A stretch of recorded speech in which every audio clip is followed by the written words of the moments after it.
A man from Campo has been sentenced to probation and time served for arson for his role in a fire that destroyed a historic building during the 2020 La Mesa riots. As CBS 8's David Goffredson reports, Daniel Sandoval will not face any more jail time if he meets the conditions of his probation.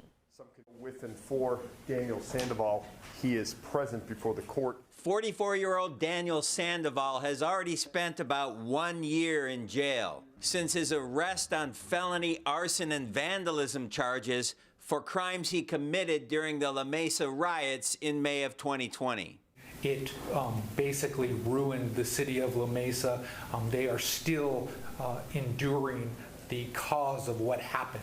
Sandoval pleaded guilty to arson in the fire that destroyed the historic Randall building on Palm Avenue. His role in this particular case had to do with him pulling some pages out of a book and putting it onto the fire. Prosecutors say someone else threw Molotov cocktails into the building later that night. El Cajon Judge Stephen Stone sentenced Sandoval to time served and 2 years probation, meaning he will not have to spend any more time in jail unless he violates the terms of his probation. If you violate probation in any way, you will be sent to prison for 6 years.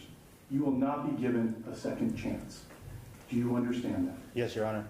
The 2020 killing of George Floyd by Minneapolis police and the arrest of Omari Johnson at a La Mesa trolley stop led to protests in the streets of La Mesa. By nightfall, riots erupted where 2 banks and the Randall building were burned down.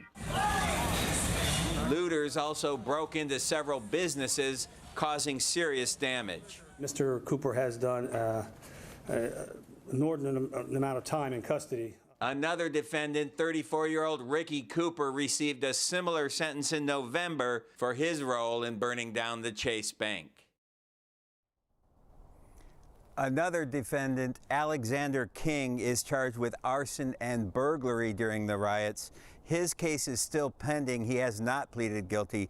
He is due back in court next month. Carlo? And David, Sandoval served about a year in custody. Did the judge elaborate on why he thought that was an appropriate sentence here?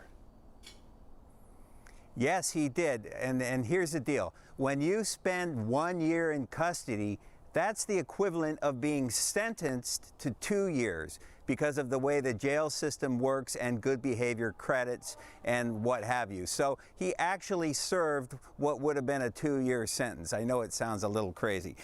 Sandoval also has been living for the last 60 days, he has been voluntarily living in a residential treatment center trying to turn his life around. So the judge mentioned that as well.